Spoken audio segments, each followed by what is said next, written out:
Bismillahirrahmanirrahim. Assalamualaikum warahmatullahi wabarakatuh. Saya ingin bertanya tentang fenomena yang saat ini sedang terjadi, yaitu tentang YouTuber yang menantang-nantang ingin disantet tapi ternyata tidak terbukti. Nah, bagaimana pendapat tentang hal ini?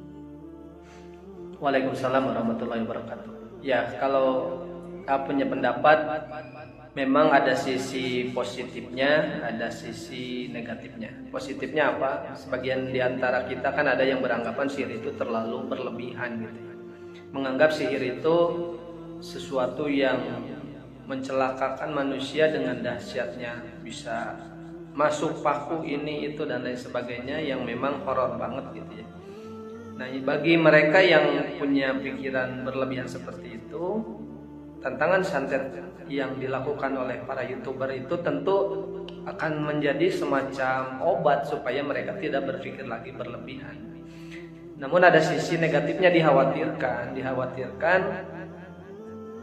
ketika memang tantangan itu tidak ada yang meladeni atau tidak ada yang bisa membuktikan, dikhawatirkan kita menjadi hilang kewaspadaan terhadap sihir dan santet itu gitu ya. Tapi yang lebih khawatir ketika menganggap orang-orang yang selama ini mungkin para peruqyah yang meruqyah korban santet dianggap halusinasi juga. Yang paling dikhawatirkan mereka jadi tidak mempercayai lagi kabar-kabar yang disampaikan oleh Al-Quran. Justru itu resiko yang paling buruknya gitu ya. Lalu bagaimana Quran sebetulnya menyikapi santet atau sihir ini? Sebetulnya ada satu ayat yang sering dijadikan rujukan oleh para peruqyah atau terapis di dunia sihir ini, yaitu ayat 102 surat Al-Baqarah. Di sana disebutkan cukup komplit tentang sejarah, tentang bagaimana sihir itu bekerja gitu ya. Di sana disebutkan bahwa sihir itu la yadurruhum wa la yanfa'uhum, tidak membawa madorot, tidak membawa manfaat. Namun di sana pun digaris bawahi, dia punya efek bisa memecah suami istri atau menalak. Tapi kalau kita jeli mengamati ayat Quran tersebut, ternyata sihir itu hanya berdampak kepada perasaan. Bukankah orang yang menceraikan istrinya itu cukup dengan emosi yang berlebihan? Misalnya seseorang emosi kemudian menjatuhkan talak, maka sudah talak gitu ya. Nah, adapun tentang sihir, kenapa tidak sampai santet itu mengenai orang-orang yang menantang tersebut? Sebetulnya kalau kita mengamati Al-Quran, kita kan tahu betul bahwa sihir itu adalah upaya seseorang untuk mempengaruhi atau lebih jauhnya mencelakakan orang lain dengan mediator atau bantuan bangsa jin. Ya, kalau mediatornya manusia, pembunuh bayarannya misalnya, maka kita akan mengamati cara-cara manusia, mungkin dengan diracun, ditembak atau lain sebagainya.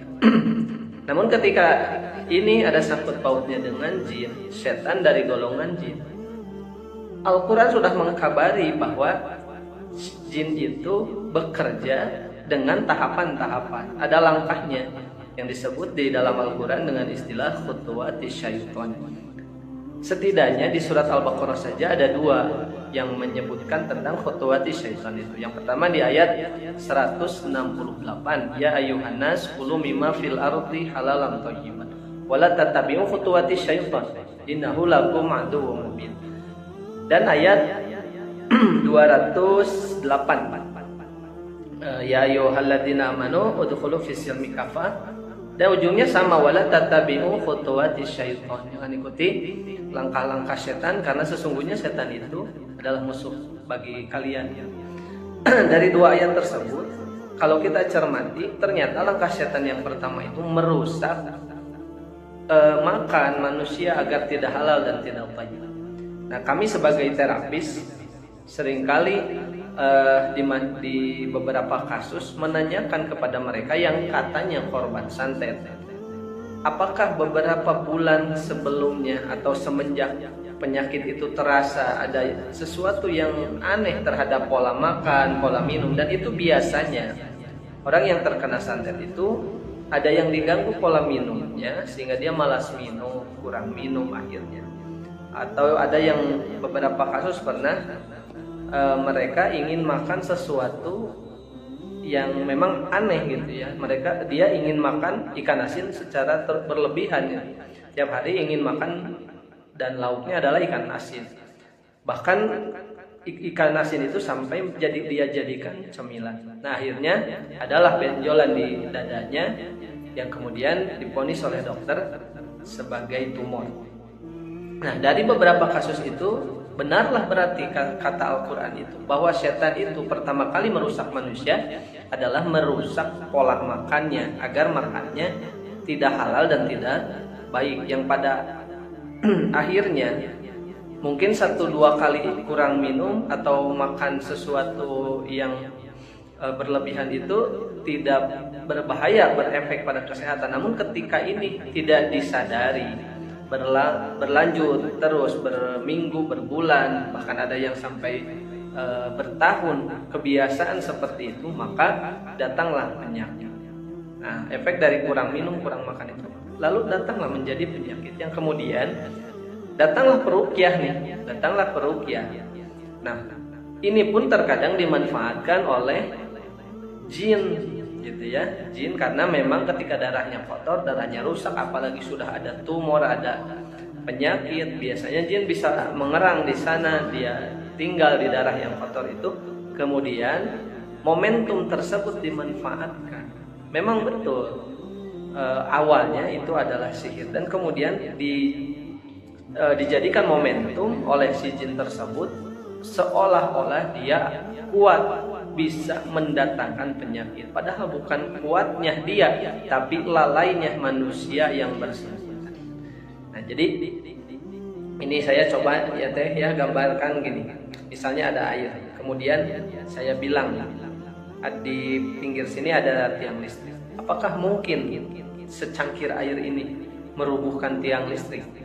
Kalau jawabannya ingin hari itu, besok, seminggu kemudian mungkin tidak akan bisa.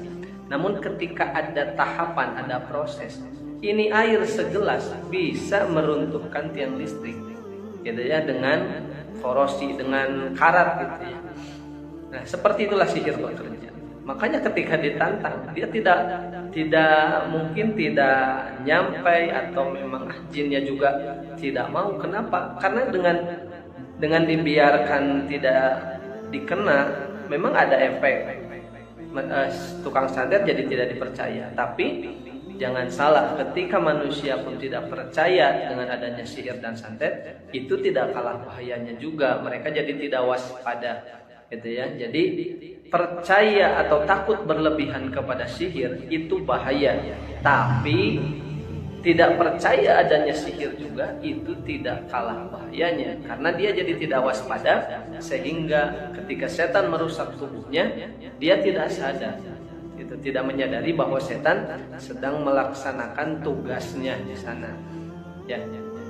Jadi mudah-mudahan dengan hikmah banyaknya YouTuber yang nantang-nantang itu, semakin terbuka kita dengan kebenaran Al-Quran. Quran benar-benar menyebutkan bahwa sihir itu, tipu daya setan itu lemah, pun mewanti-wanti agar kita berlindung kepada Allah Subhanahu wa taala. Kalau di terapi kita punya rumus, judulnya peta lama. P-nya percaya. Kita percaya sihir bukan karena kita pernah disihir atau kita pernah melihat jinnya, enggak. Kita percaya sihir karena Quran mengkabarinya. Kemudian taknya tahu tahapannya.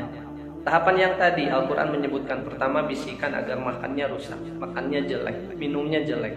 Yang kedua baru tahapan kepada menggoda ibadahnya, udkhulu fis silmi kafah itu. Kemudian rumus berikutnya setelah kita tahu, maka la-nya lawan. Inna syaitana lakum adu fattakhiduhu aduwa. Setan itu adalah musuh kalian, maka lawan dia. Perlakukan dia sebagai musuh, yaitu dilawan. Dan yang terakhir, maknya adalah memohon perlindungan Allah Subhanahu wa taala. Karena sejatinya setan diciptakan dengan segala kelebihan dan kekurangannya agar kita berlindung kepada Allah Subhanahu wa taala. Ingat rumusnya, peta lama, percaya, tahu tahapannya, lawan, dan mohon perlindungan Allah Subhanahu wa taala.